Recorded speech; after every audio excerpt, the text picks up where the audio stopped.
ಇವತ್ತಿನ daily brief episode ಅಲ್ಲಿ ನಿಮ್ಗೋಸ್ಕರ 2 ಟಾಪಿಕ್ಸ್ ಗಳನ್ನ ನಾನು ತಗೊಂಡ್ ಬಂದಿದ್ದೀನಿ.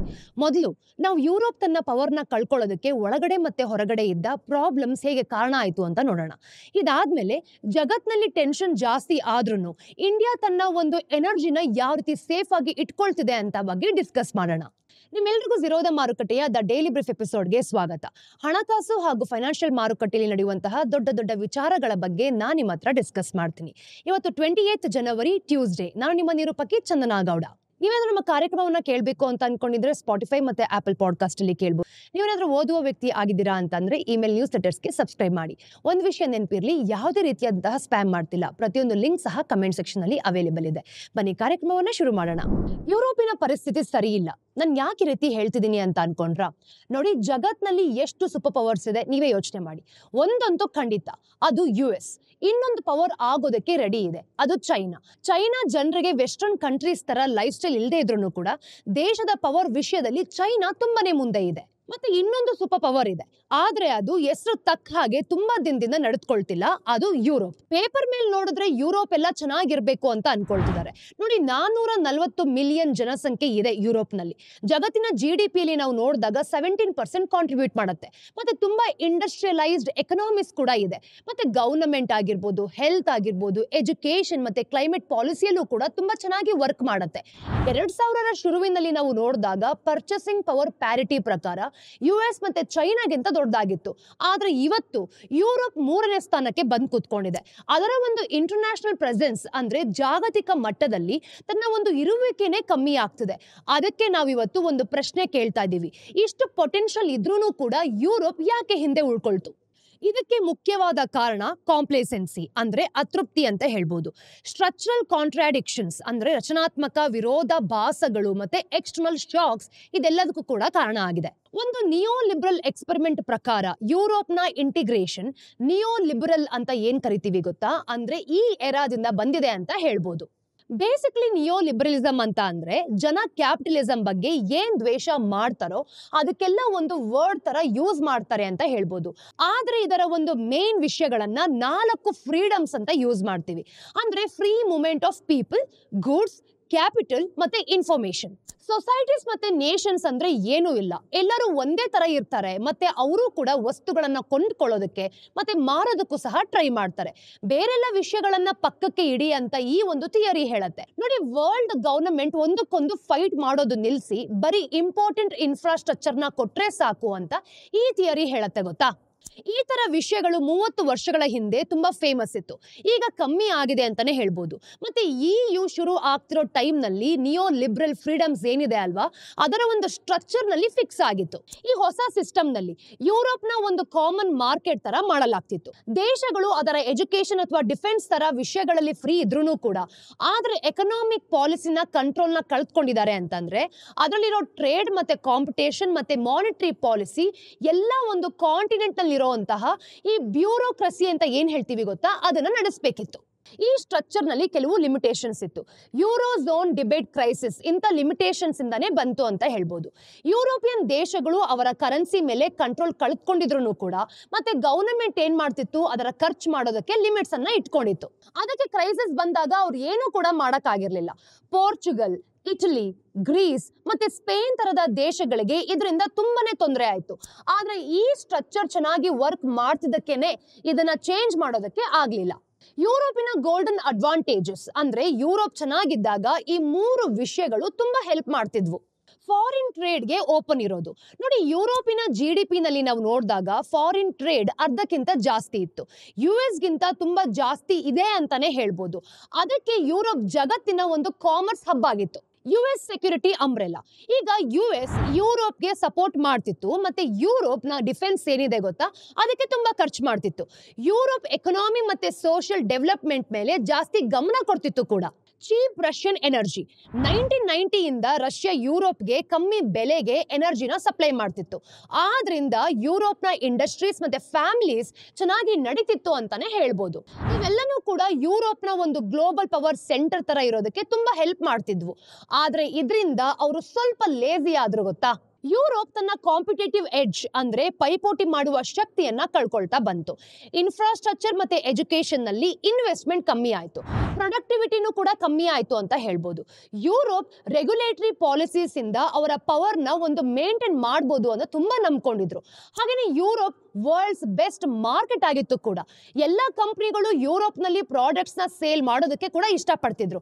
ಇದರಿಂದ ಯುರೋಪ್ ಎಲ್ಲರನ್ನೂ ಕೂಡ ಕಂಟ್ರೋಲ್ ಮಾಡೋದಕ್ಕೆ ನೋಡ್ತಾ ಇತ್ತು. ಇದರಿಂದ ಒಳ್ಳೆ ವಿಷಯಗಳು ಕೂಡ ಆಯ್ತು ಅಂತ ಹೇಳ್ಬೋದು. ಬಿಗ್ ಟೆಕ್ ಕಂಪನಿಗಳ ಡೇಟಾ ಪಾಲಿಸೀಸ್ ಮೇಲೆ global scrutiny, universal type C charger ತರ ವಿಷಯಗಳು ಕೂಡ ಹೊರಗಡೆ ಬಂತು. ಆದ್ರೆ ಇದರಿಂದ ತುಂಬಾ ರೆಗ್ಯುಲೇಟರಿ ಓವರ್ ರೀಚ್ ಆಗಿ ಯುರೋಪಿಯನ್ ಬಿಸ್ನೆಸ್ಗೆ ತೊಂದರೆ ಆಗ್ತಿತ್ತು ನೋಡಿ. ಪಾಲಿಸಿ ಕ್ರೈಸಿಸ್ ಯುರೋಪ್ ಸಕ್ಸಸ್ ಮೇಲೆ ಡಿಪೆಂಡ್ ಆಗ್ತಿದ್ರಿಂದ ಮುಂದೆ ಬರೋ ಟೆಕ್ಟಾನಿಕ್ ಶಿಫ್ಟ್ಸ್ ಅಂತ ಏನಿದೆ ಅಲ್ವಾ, ಅಂದ್ರೆ ದೊಡ್ಡ ಬದಲಾವಣೆಗಳಿಗೆ ರೆಡಿ ಇರಲಿಲ್ಲ ಅಂತಾನೆ ಹೇಳ್ಬೋದು. ಕಳೆದ ದಶಕದಲ್ಲಿ ಯುರೋಪ್ನಲ್ಲಿ ತುಂಬಾ ಕ್ರೈಸಿಸ್ ಆಯಿತು ಅಂತಾನೆ ಹೇಳ್ಬೋದು. ಇವೆಲ್ಲನೂ ಕೂಡ ಒಂದಕ್ಕೊಂದು ಕನೆಕ್ಟ್ ಆಗಿದೆ. ಬ್ರೆಕ್ಸಿಟ್, ಬ್ರಿಟನ್ EU ಇಂದ ಹೊರಗಡೆ ಹೋದಾಗ EU ರೋಲ್ ಬಗ್ಗೆ ಪ್ರಶ್ನೆಗಳು ಕೂಡ ಬಂತು. ಹಾಗೆಯೇ ಯೂನಿಯನ್ ಕನೆಕ್ಷನ್ ಇಂದ ಕಮ್ಮಿ ಆಯಿತು ಅಂತಾನೆ ಹೇಳ್ಬೋದು. ಇನ್ನು ಯೂರೋಸ್ಪೆಕ್ಟಿಕ್ ವಾಯ್ಸಸ್ ಬೇರೆ ದೇಶಗಳಲ್ಲೂ ಕೂಡ ಜಾಸ್ತಿ ಆಯಿತು. ರೈಸ್ ಆಫ್ ಟ್ರಂಪ್ ಮೊದಲು ಸಲ ಪ್ರೆಸಿಡೆಂಟ್ ಆದಾಗ ಅಮೆರಿಕ ಯುರೋಪಿಗೆ ಸೆಕ್ಯೂರಿಟಿ ಕೊಡ್ತಿರೋದ್ರ ಬಗ್ಗೆ ಪ್ರಶ್ನೆ ಮಾಡಿದ್ರು.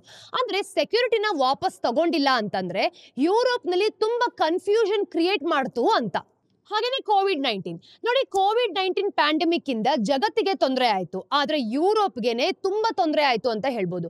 ಅದರ ಒಂದು ಎಕನಾಮಿಕ್ ಮತ್ತೆ ಪೊಲಿಟಿಕಲ್ ಎಫೆಕ್ಟ್ಸ್ ಇನ್ನೂ ಕೂಡ ಜಾಸ್ತಿ ಇದೆ. ರಷ್ಯಾದ ಯುಕ್ರೇನ್ ಇನ್ವೇಷನ್ ಯುರೋಪ್ ರಷ್ಯಾದ ಯುಕ್ರೇನ್ ಇನ್ವೇಷನ್ಗೆ ಆಪೋಸ್ ಮಾಡಿದಾಗ ಯುರೋಪ್ಗೆ ಚೀಪ್ ಎನರ್ಜಿ ಸಿಗದೆ ಹೋಯಿತು. ಜರ್ಮನಿಯಲ್ಲಿ ಈಗ ಎನರ್ಜಿ ಕಾಸ್ಟ್ US ಗಿಂತ 3 to 5 ಪಟ್ಟು ಜಾಸ್ತಿ ಆಗಿದೆ ಗೊತ್ತಾ. ಹಾಗೆಯೇ ಈ ಕ್ರೈಸಿಸ್ ಇಂದ ಯುರೋಪ್ ಹೊರಗಡೆ ಬರೋದಕ್ಕೆ ಟ್ರೈ ಮಾಡ್ತಾನೆ ಇದೆ. ಜಗತ್ತು ಚೇಂಜ್ ಆಗ್ತಿತ್ತು, ಆದ್ರೆ ಅದರ ಒಂದು ನ್ಯಾಚುರಲ್ ಅಡ್ವಾಂಟೇಜಸ್ ಹೋಯ್ತು ಅಂತಾನೆ ಹೇಳ್ಬೋದು. ಚೀಪ್ ಎನರ್ಜಿ ಇಲ್ಲದೆ ಇರೋದ್ರಿಂದ ಯುರೋಪ್ನ ಇಂಡಸ್ಟ್ರೀಸ್ ಕಾಂಪಿಟೇಟಿವ್ ಆಗಿರಲಿಲ್ಲ. ಹಾಗೆ ಅಮೆರಿಕ ತನ್ನ ಬಾರ್ಡರ್ಸ್ ನ ಪ್ರೊಟೆಕ್ಟ್ ಮಾಡುತ್ತೆ ಅಂತ ಗ್ಯಾರಂಟಿನೂ ಕೂಡ ಇರಲಿಲ್ಲ. ಇನ್ನು US ASML ಅನ್ನೋ ಒಂದು ಚೀಪ್ ಸಪ್ಲೈ ಚೈನ್ ನಲ್ಲಿರುವಂತಹ ಕಂಪನಿ ಚೈನಾ ಜೊತೆ ಟೈಸ್ ಕಟ್ ಮಾಡ್ಕೊಳ್ಳೋದಕ್ಕೆ ಫೋರ್ಸ್ ಮಾಡ್ತಿತ್ತು. ಇನ್ನೊಂದು ಜಿಯೋ ಪೊಲಿಟಿಕಲ್ ಶಿಫ್ಟ್ ಏನಂತಂದ್ರೆ ಈ ಒಂದು ನಿಯೋ ಲಿಬ್ರಲ್ ಕಾನ್ಸೆಪ್ಟ್ ಕಮ್ಮಿ ಆಯಿತು ಅಂತಾನೆ ಹೇಳ್ಬೋದು. ಟ್ರೇಡ್ ಪ್ರೊಟೆಕ್ಷನ್ಸ್ ಎಲ್ಲಾ ಕಡೆ ಜಾಸ್ತಿ ಆಗ್ತಿತ್ತು. ಇನ್ನೊಂದು ಕಡೆ US ಮತ್ತೆ ಚೈನಾ ತರಹ ಒಂದು ಸೂಪರ್ ಪವರ್ಸ್ ಇಂಡಸ್ಟ್ರಿಯಲ್ ಪಾಲಿಸೀಸ್ ನ ಅಡ್ಯಾಪ್ಟ್ ಮಾಡ್ಕೊಂಡ್ರು ಯುರೋಪಿನ ಪ್ರಾಬ್ಲಮ್ಸ್ ನ ಇನ್ನೂ ಮುಚ್ಚಿಟ್ಕೊಳ್ಳೋದಕ್ಕೆ ಆಗ್ತಾನೆ ಇರಲಿಲ್ಲ. ಯುರೋಪ್ ಇಂಟರ್ನ್ಯಾಷನಲ್ ಟ್ರೇಡ್ ನಲ್ಲಿ ಇಂಪಾರ್ಟೆಂಟ್ ಜಾಗವಾಗಿ ಉಳ್ದೇ ಇರಲಿಲ್ಲ ನೋಡಿ. ಹಾಗೇನೆ ಯುರೋಪಿನ ಪ್ರಾಬ್ಲಮ್ಸ್ ಈಗ ಈ ತರ ಇದೆ. ತುಂಬಾ ದೇಶಗಳ ಎಕನಾಮಿ ಏನಿದೆ ಅಲ್ವಾ, ಅದು ಕಷ್ಟಪಡ್ತಿದೆ. ಜರ್ಮನಿ ರಿಸೆಷನ್ಸ್ ನಲ್ಲಿದೆ ಅಂತಾನೆ ಹೇಳ್ಬೋದು. ಫ್ರಾನ್ಸ್ ರಾಜಕೀಯದಿಂದ ಬೆಳವಣಿಗೆ ಕೂಡ ಕಮ್ಮಿ ಆಗ್ತಿದೆ. ಇನ್ನು ಆಸ್ಟ್ರಿಯಾದ ಎಕನಾಮಿ ಪೊಲಿಟಿಕಲ್ ಕ್ರೈಸಿಸ್ ಇಂದ ಕಮ್ಮಿ ಆಗ್ತಿದೆ ಅಂತಾನೆ ಹೇಳ್ಬೋದು. ಹಾಗೆ ಬೆಲ್ಜಿಯಂ ಮತ್ತೆ ನೆದರ್ಲ್ಯಾಂಡ್ಸ್ ಅಂತಹ ದೇಶಗಳಲ್ಲಿ ಲೇಬರ್ ಮತ್ತೆ ಎನರ್ಜಿ ಕಮ್ಮಿ ಇರೋದ್ರಿಂದ ಗ್ರೋತ್ ಸಹ ತುಂಬಾ ಸ್ಲೋ ಆಗ್ತಿದೆ. ಹಾಗೇನೆ ಅವರ ಮೇನ್ ಎಕನಾಮಿಕ್ ಇಂಜಿನ್ಸ್ ಇಂದ ಕಮ್ಮಿ ಆಗಿದೆ. ಇನ್ನು ಯುರೋಪ್ ಅಡ್ವಾನ್ಸ್ಡ್ ಇಂಜಿನಿಯರಿಂಗ್ ಮತ್ತೆ ಆಟೋಮೋಟಿವ್ ಮ್ಯಾನುಫ್ಯಾಕ್ಚರಿಂಗ್ ನಲ್ಲಿ ಜಗತ್ತಿನಲ್ಲಿ ನಂಬರ್ 1 ಆಗಿತ್ತು, ಆದ್ರೆ ಈಗ ಚೈನಾ ಮುಂದೆ ಹೋಗಿದೆ. ಜರ್ಮನಿಯ ಆಟೋ ಇಂಡಸ್ಟ್ರಿನ ನಾವು ನೋಡಿದಾಗ ಒಂದು ಕಾಲದಲ್ಲಿ ಜಗತ್ತಿನಲ್ಲೇ ಬೆಸ್ಟ್ ಆಗಿತ್ತು, ಆದ್ರೆ ಈಗ ತುಂಬಾ ಕಷ್ಟಪಡ್ತಿದೆ. ಇನ್ನು ವೆಂಚರ್ ಕ್ಯಾಪಿಟಲ್ ಇನ್ವೆಸ್ಟರ್ಸ್ ನಾವು ನೋಡಿದಾಗ ಯುರೋಪ್ನ ಹೊಸ ಇನೋವೇಟಿವ್ ಫಾರ್ಮ್ಸ್ಗಾಗಿ ನೋಡ್ತಿಲ್ಲ. ಬಹಳಷ್ಟು ಯುರೋಪಿನ ಟ್ಯಾಲೆಂಟ್ US ಗೆ ಹೋಗ್ತಿದೆ. ಮತ್ತೆ ಅವರ ಮ್ಯಾನುಫ್ಯಾಕ್ಚರಿಂಗ್ ಜಾಯಿಂಟ್ಸ್ ಏನಿದೆ ಅಲ್ವಾ, ಇದು US ಗೆ ಪ್ರೊಡಕ್ಷನ್ ಶಿಫ್ಟ್ ಮಾಡ್ತಿದ್ದಾರೆ. ಇದಕ್ಕೆ ಒಂದು ದೊಡ್ಡ ರೀಥಿಂಕ್ ಅಂದ್ರೆ ಯೋಚನೆ ಮಾಡಬೇಕಾಗುತ್ತೆ ಅನ್ನೋ ಒಂದು ಸಿಚುವೇಶನ್ ಬಂದಿದೆ. ಆದ್ರೆ ಅದು ಆಗೋದು ಕಷ್ಟನೇ. ಯಾಕೆ ಅಂದ್ರೆ ಫ್ರಾನ್ಸ್ ಮತ್ತೆ ಜರ್ಮನಿ ತರ ದೇಶಗಳು ಎಕನಾಮಿಕ್ ಮತ್ತೆ ಪೊಲಿಟಿಕಲ್ ತೊಂದರೆಯಲ್ಲಿದ್ದಾರೆ ಅಂತಾನೆ ಹೇಳ್ಬೋದು. ಇನ್ನೊಂದ್ ಕಡೆ ಜರ್ಮನಿ, ಚೈನಾ ಮತ್ತೆ US ಗೆ ಇಂಡಸ್ಟ್ರಿಯಲ್ ಬೇಸ್ ನ ಕಳ್ಕೊಂಡಿದ್ದಕ್ಕೆ ಶಾಕ್ ಆಗಿದೆ ಅಂತಾನೆ ಹೇಳ್ಬೋದು. ಇನ್ನು ಫ್ರಾನ್ಸ್ ನ ಫಿಸ್ಕಲ್ ಮಿಸ್ ಮ್ಯಾನೇಜ್ಮೆಂಟ್ ಇಂದ ಬಡ್ಜೆಟ್ ಪಾಸ್ ಮಾಡೋದಕ್ಕೆ ಆಗ್ತಾನೆ ಇಲ್ಲ ನೋಡಿ. ಎಲ್ಲಾ ವಿಷಯಗಳು ಶಾಶ್ವತವಾಗಿ ಇರಲ್ಲ. ಈ ಕಾರಣಗಳಿಂದನೇ ಯುರೋಪ್ ಬಗ್ಗೆ ಎಲ್ಲರೂ ಸಹ ತುಂಬಾ ನೆಗೆಟಿವ್ ಆಗಿ ಮಾತಾಡ್ತಿದ್ದಾರೆ. ಆದ್ರೆ ಯುರೋಪ್ ಖಂಡಿತವಾಗ್ಲೂ ಕೂಡ ಸೋಲಲ್ಲ. ಅವರು ಏರೋಸ್ಪೇಸ್, ಫಾರ್ಮಾಸ್ಯೂಟಿಕಲ್ ಮತ್ತೆ ಗ್ರೀನ್ ಟೆಕ್ನಾಲಜಿ ತರ ಇಂಡಸ್ಟ್ರೀಸ್ ನ ಕಾಪಾಡ್ಕೊಂಡಿದ್ದಾರೆ. ಅವರು ಇನ್ನೂ ಗ್ಲೋಬಲ್ ಇಂಪಾರ್ಟೆನ್ಸ್ ನಲ್ಲಿ ಇದ್ದಾರೆ ಅಂತಾನೆ ಹೇಳ್ಬೋದು. ಕಳೆದ ವರ್ಷದ ಮೆಡಿಕಲ್ ವಿಷಯ ಮತ್ತೆ ಒಜೆಂಪಿಕ್ ಹಾಗೆ ನೋವೋ ನಾರ್ಡಿಸಿಕ್ ಅನ್ನೋ ಒಂದು ಯುರೋಪಿಯನ್ ಫಾರ್ಮಾಸ್ಯೂಟಿಕಲ್ ಜಾಯಿಂಟ್ ಇಂದ ಇದು ಬಂದಿದೆ ಅಂತಾನೆ ಹೇಳ್ಬೋದು. ಹಾಗೆ ಯುರೋಪ್ ಇಂತಹ ಇನ್ನ ತುಂಬಾ ಸರ್ಪ್ರೈಸ್ ನ ಕೊಡಬಲ್ಲದು ಅಂತಾನೆ ಹೇಳ್ಬೋದು. ಯುರೋಪ್ನ ಕೆಲವು ದೇಶಗಳು ಪೋರ್ಚುಗಲ್, ಗ್ರೀಸ್, ಇಟಲಿ ಮತ್ತೆ ಸ್ಪೇನ್ ಯೂರೋ ಯೂರೋಝೋನ್ ಕ್ರೈಸಿಸ್ ಇಂದ ತುಂಬಾ ತೊಂದರೆ ಆಗ್ತಿತ್ತು. ಆದ್ರೆ ಈಗ ಅವು ಚೆನ್ನಾಗಿ ನಡೀತಿರುವಂತಹ ಎಕನಾಮೀಸ್ಗಳಲ್ಲಿ ಒಂದಾಗಿದೆ. ಯೂರೋಝೋನ್ ಕ್ರೈಸಿಸ್ ಇಂದ ಮಾರಿಕೋ ಡ್ರಾಗಿ ಅನ್ನೋ ಒಂದು ಇಟಾಲಿಯನ್ ಎಕನಾಮಿಸ್ಟ್ ಇಂದ ಬಚಾವಾಯಿತು ಅಂತಾನೆ ಹೇಳ್ಬೋದು. ಡ್ರಾಗಿ ಕ್ರೈಸಿಸ್ ಟೈಮ್ ನಲ್ಲಿ ECBನ ಪ್ರೆಸಿಡೆಂಟ್ ಆಗಿ ಅಪಾಯಿಂಟ್ ಆಗಿದ್ರು. ಮತ್ತೆ ಅವರು ಏನ್ ಬೇಕಾದ್ರೂ ಮಾಡೋದಕ್ಕೆ ರೆಡಿ ಇದ್ದೀನಿ ಅಂತಾನೂ ಕೂಡ ಹೇಳಿದ್ರು. ಅವರು ಡೆಟ್ ರೀಸ್ಟ್ರಕ್ಚರಿಂಗ್ ಮತ್ತೆ ನೆಗೆಟಿವ್ ಇಂಟ್ರೆಸ್ಟ್ ರೇಟ್ಸ್ ತರ ಈ ತುಂಬಾ ವಿಷಯಗಳನ್ನ ಮಾಡಿ ಯುರೋಪ್ನ ಕಾಪಾಡಿದ್ರು. ಕಳೆದ ವರ್ಷ ಅವ್ರನ್ನ ಮತ್ತೆ ಯುರೋಪ್ಗೆ ಒಂದು ಹೊಸ ದಾರಿ ತೋರಿಸೋದಕ್ಕೆ ಕರ್ಕೊಂಡು ಬಂದ್ರು. ನೋಡಿ, ಅವರು 300+ ಪೇಜ್ ರಿಪೋರ್ಟ್ ಅನ್ನ ಸೆಪ್ಟೆಂಬರ್ ನಲ್ಲಿ ರಿಲೀಸ್ ಮಾಡಿ ಯುರೋಪಿಯನ್ ಪ್ರಾಬ್ಲಮ್ಸ್ ಮತ್ತೆ AI ನಲ್ಲಿ ಇನ್ವೆಸ್ಟ್ ಮಾಡೋದು ಹೇಗೆ, ಸ್ಕಿಲ್ಸ್ ನ ಬೆಳವಣಿಗೆ ಮಾಡೋದು, ಹಾಗೆ ಗವರ್ನೆನ್ಸ್ ನ ಇಂಪ್ರೂವ್ ಮಾಡೋದು ಹೇಗೆ ಅನ್ನುವ ಒಂದು ವಿಷಯಗಳನ್ನ ಹೇಳಿದ್ರು. ಇದರಿಂದ ಯುರೋಪ್ ಗಟ್ಟಿಯಾಗಿ ಇರುತ್ತೆ ಮತ್ತೆ ಬೇರೆ ದೇಶಗಳು ಹೇಗೆ ವರ್ಕ್ ಮಾಡ್ತಿವೆ ಅಂತ ನೋಡ್ಬೋದು ಅಂತಾನೂ ಕೂಡ ಹೇಳಿದ್ರು. ಯುರೋಪ್ ಇದನ್ನ ಕೇಳ್ತಿದೆ ಅಂತ ಅನಿಸ್ತಿದೆ. ಡ್ರಾಗಿ ಹೇಳಿರೋ ಕೆಲವು ವಿಷಯಗಳನ್ನ ಯುರೋಪಿಯನ್ ಕಮಿಷನ್ ಮುಂದಿನ 5 ವರ್ಷಗಳಲ್ಲಿ ಪ್ಲಾನ್ ನಲ್ಲಿ ಸೇರಿಸ್ಕೊಳ್ತಾರೆ ಅಂತಾನೆ ಹೇಳ್ಬೋದು. ಕಂಪನಿಗಳ ರಿಪೋರ್ಟಿಂಗ್ ಅನ್ನ ತುಂಬಾ ಸಿಂಪಲ್ ಮಾಡೋದಕ್ಕೂ ಸಹ ಇವ್ರು ನೋಡ್ತಿದ್ದಾರೆ. ಇವೆಲ್ಲ ವರ್ಕ್ ಆಗುತ್ತಾ ಅಂತ ನೋಡೋದಕ್ಕೆ ಖಂಡಿತವಾಗ್ಲೂ ಕಷ್ಟ. ಆದ್ರೆ ಯಾರಾದ್ರೂ ಯುರೋಪ್ನ ಲಿಸ್ಟ್ ಇಂದ ತೆಗೆಯೋದು ತಪ್ಪು ಅಂತ ನಾನು ಹೇಳೋದಕ್ಕೆ ಇಷ್ಟಪಡ್ತೀನಿ. ಈಗ ಮುಂದಿನ ಸ್ಟೋರಿಯಲ್ಲಿ ರಷ್ಯಾದ ಆಯಿಲ್ ಮೇಲೆ US ಸ್ಯಾಂಕ್ಷನ್ಸ್ ಯಾವ ರೀತಿ ಆಗ್ತಿದೆ, ಇಂಡಿಯಾದ ಆಯಿಲ್ ಮಿನಿಸ್ಟರ್ ಯಾವ ಹೇಳಿಕೆನ ಕೊಟ್ಟಿದ್ದಾರೆ ಅಂತ ನೋಡೋಣ. US ರಷ್ಯಾದ ಆಯಿಲ್ ಮೇಲೆ ಹೊಸ ಸ್ಯಾಂಕ್ಷನ್ಸ್ ಅನ್ನ ಹಾಕಿದಾಗ ಇಂಡಿಯಾದಲ್ಲಿ ತುಂಬಾ ಜನ ಆಶ್ಚರ್ಯಪಟ್ರು. ಯಾಕೆ ಅಂದ್ರೆ ಇಂಡಿಯಾದ ಟೋಟಲ್ ಇಂಪೋರ್ಟ್ಸ್ ನಲ್ಲಿ 1/3 ಭಾಗ ರಷ್ಯನ್ ಕ್ರೂಡ್ ಇಂದಾನೆ ಬರ್ತಾ ಇತ್ತು ಅಂತ ಹೇಳ್ಬೋದು. ಈ ಸ್ಯಾಂಕ್ಷನ್ಸ್ ರಷ್ಯಾದ ಆಯಿಲ್ ರೆವಿನ್ಯೂಸ್ ನ ಕಮ್ಮಿ ಮಾಡೋದಕ್ಕೆ ಮತ್ತೆ ಅವರ ಪ್ರೊಡ್ಯೂಸರ್ಸ್, ಟ್ಯಾಂಕರ್ಸ್ ಮತ್ತೆ ಇನ್ಶೂರರ್ಸ್ ನ ಟಾರ್ಗೆಟ್ ಮಾಡುತ್ತೆ. ಆದ್ರೆ ಇಂಡಿಯಾಗೆ ಇದು ಒಂದು ಟೆಸ್ಟ್ ತರ. ಕಷ್ಟದ ಎನರ್ಜಿ ಲ್ಯಾಂಡ್ಸ್ಕೇಪ್ ನಲ್ಲಿ ಹೇಗೆ ನೋಡ್ಕೋಬೇಕು ಅಂತ ನೋಡೋದಕ್ಕೆ ಇದು ಹೆಲ್ಪ್ ಮಾಡುತ್ತೆ. ಪೆಟ್ರೋಲಿಯಂ ಮತ್ತೆ natural gas minister Hardeep Singh puri ಎಲ್ರಿಗೂ ಸಹ ಧೈರ್ಯ ತುಂಬುವುದರ ಮೂಲಕ ಯಾವುದೇ ಭಯ ಬೇಡ ಅಂತ ಹೇಳಿದ್ದಾರೆ. My answer to your question is no need for any panic. I wouldn't even characterize this as anxiety. This is the world we live in. NDTV ಪ್ರಾಫಿಟ್ಗೆ ಕೊಟ್ಟ ಒಂದು ಇಂಟರ್ವ್ಯೂನಲ್ಲಿ ಇಂಡಿಯಾದ ಎನರ್ಜಿ ಸೆಕ್ಯೂರಿಟಿ ಚೆನ್ನಾಗಿದೆ ಅಂತ ಹೇಳಿದ್ರು. ಜಗತ್ನಲ್ಲಿ ತುಂಬಾ ಆಯಿಲ್ ಇದೆ ಮತ್ತೆ ಇಂಡಿಯಾ ತನ್ನ ಶೇರ್ ನ ತಗೊಳ್ಳೋದಕ್ಕೂ ಸಹ ರೆಡಿ ಇದೆ ಅಂತ ಇವರು ಧೈರ್ಯವಾಗಿ ಹೇಳಿದ್ದಾರೆ. ಇದ್ರ ಬಗ್ಗೆ ತಿಳ್ಕೊಳ್ಳೋದಕ್ಕೆ ವಿಷಯವನ್ನ ನಿಧಾನವಾಗಿ ನೋಡೋಣ. ನೋಡಿ, US ಸ್ಯಾಂಕ್ಷನ್ಸ್ ಬರೀ ರಷ್ಯನ್ ಆಯಿಲ್ ಎಕ್ಸ್ಪೋರ್ಟ್ ನ ಕಂಟ್ರೋಲ್ ಮಾಡ್ತಿಲ್ಲ, ಅದು ಆಯಿಲ್ ಇಂಡಿಯಾ ಮತ್ತೆ ಚೈನಾ ತರ ದೇಶಗಳಿಗೆ ಹೋಗೋ ದಾರಿನೂ ಸಹ ಕಂಟ್ರೋಲ್ ಮಾಡ್ತಿದೆ. ಇದರಲ್ಲಿ ಟ್ಯಾಂಕರ್ಸ್ ಮತ್ತೆ ಇನ್ಶೂರರ್ಸ್ ಕೂಡ ಸೇರಿದ್ದಾರೆ ಅಂತಾನೆ ಹೇಳ್ಬೋದು. ರಷ್ಯಾದ ಶ್ಯಾಡೋ ಫ್ಲೀಟ್ ಇಂದ ಆಯಿಲ್ ಕಳಿಸೋ ಇದನ್ನ ತಡಿಬೇಕು ಅಂತ US ನ ಮೇನ್ ಉದ್ದೇಶ ಅಂತಾನೆ ಹೇಳ್ಬೋದು. ಇಂಡಿಯಾಗೆ ಏನಾಗುತ್ತೆ ಅಂತಂದ್ರೆ ರಷ್ಯಾದಿಂದ ಕಮ್ಮಿ ಬೆಲೆಗೆ ಆಯಿಲ್ ಸಿಗೋದು ಕಷ್ಟ ಆಗುತ್ತೆ. 2022ರಿಂದ ನಾವು ನೋಡಿದ್ವಿ ಅಂತಂದ್ರೆ ಇಂಡಿಯನ್ ರಿಫೈನರ್ಸ್ ಮತ್ತೆ ರಷ್ಯನ್ ಆಯಿಲ್ ನ ಕಮ್ಮಿ ಬೆಲೆಗೆ ತಗೊಳ್ತಿದ್ರು. ಪೂರಿ ಹೇಳೋ ಪ್ರಕಾರ ಇಂಡಿಯಾ ರಷ್ಯಾ ಜೊತೆ ಇರುವಂತಹ ಒಂದು ಸಂಬಂಧಕ್ಕೆ ಆಯಿಲ್ ತಗೋತಿಲ್ಲ, ಬರೀ ಕಮ್ಮಿ ಬೆಲೆಗೆ ಸಿಕ್ಕಿದ್ರೆ ಕೊಂಡ್ಕೊಳ್ತಾರೆ, ಇಲ್ಲ ಅಂತಂದ್ರೆ ಬೇರೆ ಕಡೆ ಕೊಂಡ್ಕೊಳ್ತಾರೆ ಅಂತ ಹೇಳ್ತಾ ಇದ್ದಾರೆ. ನಾವು ಎಲ್ಲಿ ಕಮ್ಮಿ ಬೆಲೆಗೆ ಆಯಿಲ್ ಸಿಗುತ್ತೋ ಅಲ್ಲಿ ಕೊಂಡ್ಕೊಳ್ತೀವಿ. ನೋಡಿ, ಇದ್ರ ಬಗ್ಗೆ ನಾವು ಹಿಂದಿನ ಎಪಿಸೋಡ್ ನಲ್ಲಿ ಮಾತಾಡಿದ್ವಿ. ಟೈಟಲ್ ಬಂದು US sanctions on Russia make things tough for India ಅಂತ.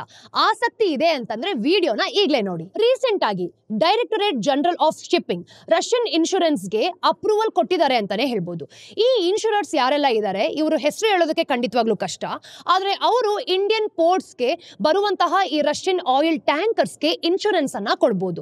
ಇದರಿಂದ ವೆಸ್ಟರ್ನ್ ಇನ್ಶೂರರ್ಸ್ ನ ಅವಾಯ್ಡ್ ಮಾಡಬಹುದು. ಇದು ಸಪ್ಲೈ ಚೈನ್ ನಡೀತಾ ಇರೋದಕ್ಕೂ ಸಹ ಒಂದು ಕ್ಲೆವರ್ ಮೂವ್ ಅಂತ ಹೇಳ್ಬೋದು. ಆದ್ರೆ US ಒಂದು ಲಾಸ್ಟ್ ಡೇಟ್ ಅನ್ನ ಕೊಟ್ಟಿದೆ. ಸ್ಯಾಂಕ್ಷನ್ ಆಗಿರೋ ರಷ್ಯನ್ ಟ್ಯಾಂಕರ್ಸ್ ಫೆಬ್ರವರಿ 27 ಒಳಗೆ ಇಂಡಿಯಾದಲ್ಲಿ ಆಯಿಲ್ ನ ಇಳಿಸಬೇಕು. ಆಮೇಲೆ ಇಂಡಿಯಾ ಬೇರೆ ಶಿಪ್ಪಿಂಗ್ ಅರೇಂಜ್ಮೆಂಟ್ಸ್ ಮಾಡ್ಕೊಳ್ಬೇಕಾಗತ್ತೆ. ಆದ್ರೆ ಪೂರಿ ಏನು ತೊಂದರೆ ಇಲ್ಲ ಅಂತಾನೆ ಹೇಳಿದ್ದಾರೆ. ಗ್ಲೋಬಲ್ ಆಯಿಲ್ ಮಾರ್ಕೆಟ್ ನಲ್ಲಿ ಆಯಿಲ್ ಕಮ್ಮಿ ಇಲ್ಲ ಅಂತ ಅವರು ಕ್ಲಿಯರ್ ಆಗಿ ಹೇಳಿದ್ದಾರೆ ಗೊತ್ತಾ. ಬ್ರೆಜಿಲ್, ಗಯಾನಾ ಮತ್ತೆ ಕೆನಡಾ ತರ ದೇಶಗಳಲ್ಲಿ ಪ್ರೊಡಕ್ಷನ್ ಜಾಸ್ತಿ ಆಗ್ತಿದೆ ಅಂತಾನೆ ಅವರು ಹೇಳಿರೋದು. ರಷ್ಯನ್ ಕ್ರೂಡ್ಗೆ ಕನೆಕ್ಟ್ ಆಗಿರೋ ಒಂದು ವಿಷಯ ಏನ್ ಗೊತ್ತಾ, ಗ್ರಾಸ್ ರಿಫೈನಿಂಗ್ ಮಾರ್ಜಿನ್ಸ್, GRMS ಅಂತ ಹೇಳ್ಬೋದು. ಈ GRM ಅಂತ ಅಂದ್ರೆ ಕ್ರೂಡ್ ಆಯಿಲ್ ನ ಪೆಟ್ರೋಲ್ ಮತ್ತೆ ಡೀಸೆಲ್ ತರ ಪ್ರಾಡಕ್ಟ್ಸ್ ಗಳು ಏನಿರುತ್ತೆ ಅಲ್ವಾ, ಅದನ್ನೇನಾದ್ರೂ ಚೇಂಜ್ ಮಾಡಿದ್ರೆ ಎಷ್ಟು ಲಾಭ ಬರುತ್ತೆ ಅಂತ ಲೆಕ್ಕ ಹಾಕೋದು. ರಷ್ಯನ್ ಕ್ರೂಡ್, ಅದರಲ್ಲೂ ಯೂರಲ್ಸ್ ಗ್ರೇಡ್ ಇಂಡಿಯನ್ ರಿಫೈನರ್ಸ್ಗೆ ತುಂಬಾ ಇಷ್ಟ. ಯಾಕೆ ಅಂದ್ರೆ ಅದರಿಂದ GRM ಕಾಲಕ್ರಮೇಣ ಜಾಸ್ತಿ ಸಿಗತ್ತೆ. ರಷ್ಯನ್ ಕ್ರೂಡ್ ನ ಡಿಸ್ಕೌಂಟ್ಸ್ ಕಮ್ಮಿ ಆಗ್ತಿದೆ. ಕಳೆದ ವರ್ಷ ಬ್ಯಾರೆಲ್ಗೆ ನಾವು ನೋಡಿದ್ವಿ ಅಂತಂದ್ರೆ $8.5 ಇತ್ತು. ಈಗ ಈಗ ಅದು 3 ಇಂದ $3.5 ಅಷ್ಟೇ ಇದೆ. ಮಿಡಲ್ ಈಸ್ಟ್ ಇಂದ ಇದು ತಗೊಂಡ್ರೆ ಅಷ್ಟೊಂದು ಲಾಭ ಸಿಗಲ್ಲ. BPCL ನ director of finance Vetsa Ramakrishna Gupta ಇವ್ರು ಹೇಳೋ ಪ್ರಕಾರ ರಷ್ಯನ್ ಆಯಿಲ್ ಏನಿದೆ ಅಲ್ವಾ, ಇದರ ಒಂದು 30% ಕಳೆದ ವರ್ಷ ಯೂಸ್ ಮಾಡ್ತಿದ್ರು. ಅದು ಮಾರ್ಚ್ ಹೊತ್ತಿಗೆ 20%ಗೆ ಇಳ್ದೋಯ್ತು. ಡಿಸ್ಕೌಂಟ್ಸ್ ಕೂಡ ಕಮ್ಮಿ ಆಗ್ತಿರೋದ್ರಿಂದ ರಿಫೈನಿಂಗ್ ಮಾರ್ಜಿನ್ಸ್ ಮೇಲೆ ಪ್ರೆಷರ್ ಕೂಡ ಜಾಸ್ತಿ ಆಗ್ತಿದೆ. ಅದಕ್ಕೆ ಇಂಡಿಯನ್ ರಿಫೈನರ್ಸ್ ಯಾರಿದ್ದಾರೆ ಅವರೆಲ್ಲನೂ ಕೂಡ ಬೇರೆ ಕಡೆ ಆಯಿಲ್ ಕೊಳ್ಳೋದಕ್ಕೆ ಕೂಡ ಟ್ರೈ ಮಾಡ್ತಿದ್ದಾರೆ ಅಂತ ಇವ್ರು ಹೇಳಿರೋದು. ಆದ್ರೆ ಆಯಿಲ್ ಮಿನಿಸ್ಟರ್ ಆಪ್ಟಿಮಿಸ್ಟಿಕ್ ಆಗಿ ಕಾಣಿಸ್ತಿದ್ದಾರೆ. ಅವ್ರು ಹೇಳೋ ಪ್ರಕಾರ ರಿಫೈನಿಂಗ್ ಕೆಪಾಸಿಟಿ ಬೇಗ ಜಾಸ್ತಿ ಆಗ್ತಿದೆ. 80,000 ಕೋಟಿ ರೂಪಾಯಿ ಕೂಡ ಇನ್ವೆಸ್ಟ್ ಮಾಡ್ತಿದೀವಿ. ಅದಕ್ಕೆ ಗ್ಲೋಬಲ್ ಆಯಿಲ್ ಮಾರ್ಕೆಟ್ ನಲ್ಲಿ ಏನೇ ಚೇಂಜ್ ಆದ್ರೂ ನಾವು ರೆಡಿ ಇರ್ತೀವಿ ಅಂತ ಇವ್ರು ಹೇಳಿರೋದು. ಪೂರಿ ಇಂಡಿಯಾದ ಎಕ್ಸ್ಪ್ಲೋರೇಷನ್ ಏನಿದೆ ಇದರ ಒಂದು ಕೆಪಾಬಿಲಿಟೀಸ್ ಜಾಸ್ತಿ ಆಗ್ತಿದೆ.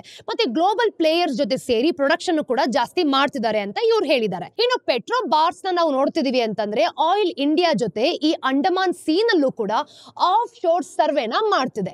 BP ಆಗಿರ್ಬೋದು, ONGC ಜೊತೆ ಈ ಬಾಂಬೆ ಹೈ ನಲ್ಲಿ ಹಳೆ ವೆಲ್ಸ್ ನಾವು ನೋಡಿದ್ವಿ ಅಂತಂದ್ರೆ ರಿಜುನೇಟ್ ಸಹ ಮಾಡ್ತಿದೆ. ಈ ಪ್ರಯತ್ನಗಳಿಂದ ಇಂಡಿಯಾದ ಇಂಪೋರ್ಟ್ಸ್ ಮೇಲಿನ ಡಿಪೆಂಡೆನ್ಸಿ ಏನಿದೆ ಗೊತ್ತಾ, ಇದು ಕೂಡ ಕಮ್ಮಿ ಆಗುತ್ತೆ. ಮತ್ತೆ ಲಾಂಗ್ ಟರ್ಮ್ ಎನರ್ಜಿ ಸೆಕ್ಯೂರಿಟಿ ಕೂಡ ಜಾಸ್ತಿ ಆಗುತ್ತೆ. ಪೂರಿ ಹೇಳಿದ ಒಂದು ಮುಖ್ಯ ವಿಷಯ ಏನ್ ಗೊತ್ತಾ, ಗ್ಲೋಬಲ್ ಆಯಿಲ್ ಮಾರ್ಕೆಟ್ ನಲ್ಲಿ ಇಂಡಿಯಾದ ಹತ್ರ ಒಂದು ಸ್ಪೆಷಲ್ ಪವರ್ ಇದೆ. ಬೇರೆ ದೇಶಗಳಿಗೆ ಆಯಿಲ್ ಕೊಳ್ಳೋದಕ್ಕೆ ದುಡ್ಡಿಲ್ಲ ಅಂತಂದ್ರೆ ಇಂಡಿಯಾ ಹತ್ರ ದುಡ್ಡಿದೆ. ಅದಕ್ಕೆ ಇಂಡಿಯಾ ಆಯಿಲ್ ನ ಎಲ್ಲ ಬೇಕಾದ್ರೂ ತಗೊಳ್ಬಹುದು. ಅವ್ರು ಹೇಳೋ ಪ್ರಕಾರ ಇದು ಒಂದು ಬಯರ್ಸ್ ಮಾರ್ಕೆಟ್.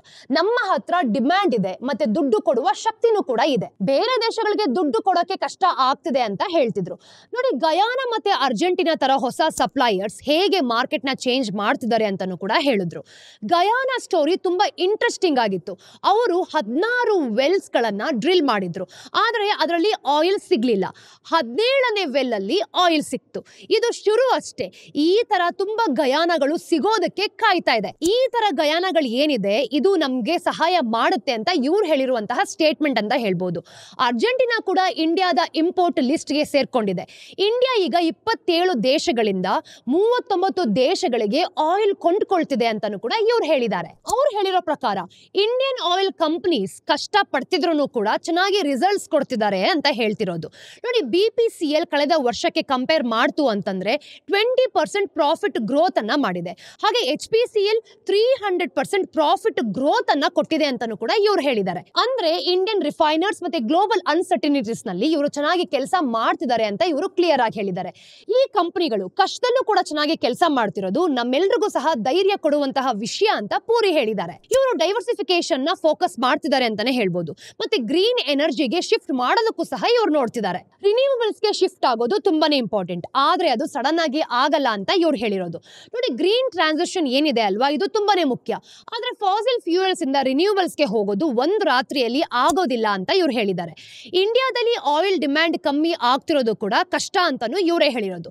ಇನ್ನು ಕಮ್ಮಿ ಅಂದಾಜು ಮಾಡಿದ್ವಿ ಅಂತಂದ್ರೆ 2040 ಅಥವಾ 2050 ಕೂಡ ನಮ್ಮ ಒಂದು ಡಿಮ್ಯಾಂಡ್ ಜಾಸ್ತಿ ಆಗ್ತಾನೆ ಇರುತ್ತೆ ಅಂತ ಇವರು ಕ್ಲಿಯರ್ ಆಗಿ ಹೇಳಿದ್ದಾರೆ. ಬೇಸಿಕಲಿ ಇಂಡಿಯಾ ಈಗ ಆಯಿಲ್ ನ ಬೇರೆ ಬೇರೆ ಕಡೆಯಿಂದ ತಗೊಳ್ಬೇಕು, ಡೊಮೆಸ್ಟಿಕ್ ಕೆಪಾಸಿಟೀಸ್ ನ ಜಾಸ್ತಿ ಮಾಡ್ಕೊಳ್ಬೇಕು, ಮತ್ತೆ ಲಾಂಗ್ ಟರ್ಮ್ ಎನರ್ಜಿ ನೀಡ್ಸ್ ಗೂ ಸಹ ರೆಡಿ ಆಗ್ಬೇಕು ಅಂತ ಪ್ಲಾನ್ ಮಾಡ್ತಿದೆ. ಪೂರಿ ಹೇಳೋ ಪ್ರಕಾರ ಕಾನ್ಫ್ಲಿಕ್ಟ್ಸ್ ಅಂದ್ರೆ ಜಗಳಗಳು ಶಾಶ್ವತವಾಗಿ ಇರೋದಿಲ್ಲ. ಆದ್ರೆ ಅದು ಇದ್ರೂನು ಕೂಡ ನಾವು ಅದ್ರ ಜೊತೆ ಹೇಗೆ ನಡ್ಕೊಂಡು ಹೋಗ್ಬೇಕು ಅನ್ನೋದು ನಮ್ಗೆ ಗೊತ್ತು ಅಂತ ಇವರು ಕ್ಲಿಯರ್ ಆಗಿ ನಮ್ಮೆಲ್ರಿಗೂ ಸಹ ಧೈರ್ಯ ಕೊಟ್ಟಿದ್ದಾರೆ. ನೋಡಿ ಸ್ನೇಹಿತರೆ, ಇವತ್ತಿನ ಟಿಡ್ಬಿಟ್ಸ್ ಏನು ಅಂತ ನೋಡ್ಕೊಂಡು ಬರೋಣ. ನಂಬರ್ 1, FMCG ಸೆಕ್ಟರ್ಗೆ ಇನ್ಪುಟ್ ಕಾಸ್ಟ್ ಜಾಸ್ತಿ ಆಗ್ತಿದೆ. ಕ್ರೂಡ್ ಪಾಮ್ ಆಯಿಲ್ ಪ್ರೈಸ್ ವರ್ಷದಿಂದ ವರ್ಷಕ್ಕೆ 40% ಜಾಸ್ತಿ ಆಗ್ತಿದೆ ಅಂತಾನೆ ಹೇಳ್ಬೋದು. ಮತ್ತೆ ಟೀ ಪ್ರೈಸ್ 24% ಜಾಸ್ತಿ ಆಗಿದೆ. ಅದಕ್ಕೆ ಮಾರ್ಜಿನ್ ಸಹ ಕಮ್ಮಿ ಆಗ್ತಿದೆ ಅಂತಾನೆ ಹೇಳ್ಬೋದು. ಹಳ್ಳಿ ಕಡೆ ನಾವು ನೋಡಿದಾಗ ಡಿಮ್ಯಾಂಡ್ ಏನಿದೆ ಅಲ್ವಾ, ಅದು 5% ಜಾಸ್ತಿ ಆಗಿದೆ. ಆದ್ರೆ ಸಿಟಿ ಕಡೆ ಡಿಮ್ಯಾಂಡು 0.5% ಅಷ್ಟೇ ಜಾಸ್ತಿ ಆಗಿದೆ.